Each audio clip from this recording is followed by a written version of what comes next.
Hi, I am Rio and this is my ethical dilemma project. I am tasked to interview 10 people and their view on a dilemma. I will assess their answers and identify if it is virtue, deontological, fairness, moral relativity, or utilitarian ethic. Should social media platform like Facebook, X, etc. be responsible for stopping misinformation, or should users be the ones to check what they see? For me, social media's platforms is only a tool. It's the users. It's the users. That's what they call users because they use the social media platform for anything in social media. So it's their decisions to believe what they see and investigate. And actually, if you have a proof to it, you need to apply it to yourself to be able to avoid something like misinformation. Based on the answer, it may fall to utilitarian and virtue ethics, since he understands social media platform is only a tool and the user should use it in a proper way in any circumstances. Well, for me, yes, because as a social media user, I should also be more informed and more aware if the platform or information that was being spread was legit or fake, because nowadays people do assume and grab opportunity to the misleading information, especially when it got their attention or needs. Based on the answer, it may fall to deontological ethics and virtue ethics. She said that people to tend to fall with bandwagon effect, especially if the information caught attention of the public and not considering if it is true or not, makes them responsible to their action. So for me, the users should be the one that checks the information that what they see on the social media platform, since when using the social media platforms is you use it at your own risk, and if you want to see if the information that you read is true, is you need to verify it through other websites or things in the internet. Based on the answer, it may fall to deontological ethics and virtue ethics. He said that verifying information should fall to the user's confidence and believing the content they see is at their own risk. So for me, Facebook should work harder to find and remove the false information because it has the tools to do this, and at the same time, users need to check and be careful on what they believe in social media.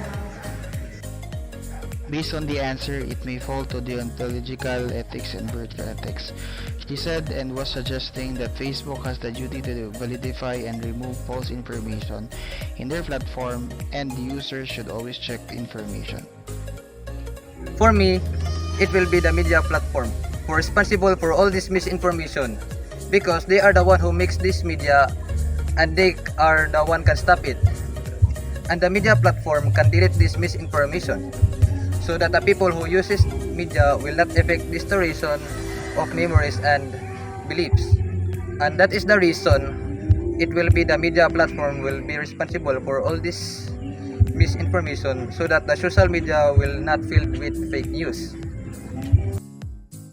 Based on the answer, it may fall to deontological ethics and virtue ethics.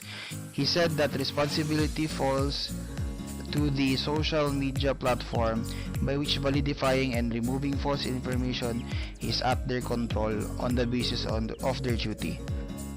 So as a user of these platforms, I think that the user should be the one responsible for identifying whether the information is real or fake. We all know that the platforms today are quick to spread misinformation, and the user should be responsible on what they see and believing this kind of misinformation or information. Based on the answer, it may fall to deontological ethics and virtue ethics. She said that it is the responsibility of the users to check information, though it is not required to do so. Responsibility on using the platform is a priority. For me, the user be the one to check what they see. Nowadays, the social media platform is big impact in the society and the community. As a user, we need to vigilant and investigate the information before we conclude the information is true.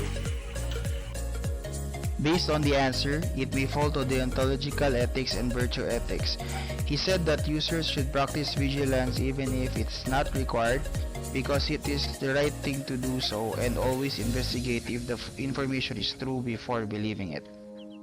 So as a user of any various social media platforms, for me, the user should be the one to be responsible of stopping misinformation.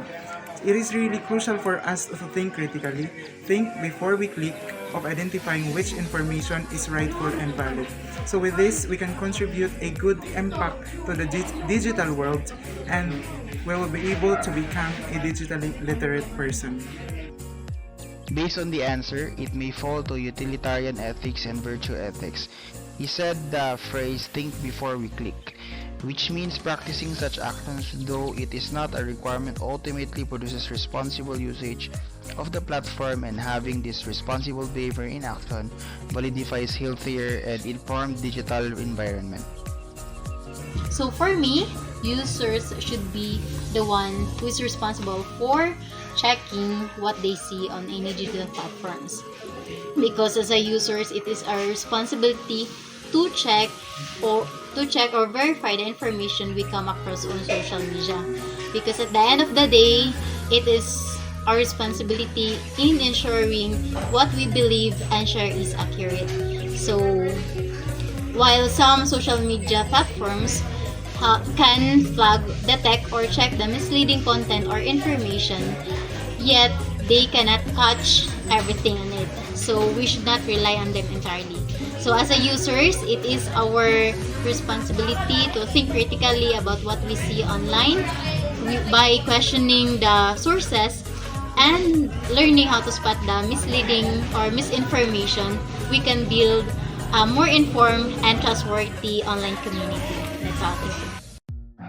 Based on the answer, it may fall to deontological ethics and virtue ethics. She said that users' role is to ensure that the information circulated should be accurate and correct, and it might not be required, but it is a responsibility that should be looked upon. For me, I think users should be mindful for what they post or what they put on their social media accounts so that the platform stops scattering misinformation on any social media. Based on the answer, it may fall to utilitarian ethics and virtue ethics, because she said that being mindful of posting reduces misinformation, by which this acts as individuals' responsible behavior, and users, though it's not a requirement, should not spread inaccurate information to the social media platform. In conclusion, most of the interviewees' answer falls to virtue, utilitarian, and deontological. They saw the user should be responsible, though it is not required when using the platform for the betterment and healthy social media environment, specifying in relation to spreading false or true information. Also, they saw social media platform not only as a tool for spreading information but also as the guardian and has the control to what information is being released and not to be released. Thanks for watching.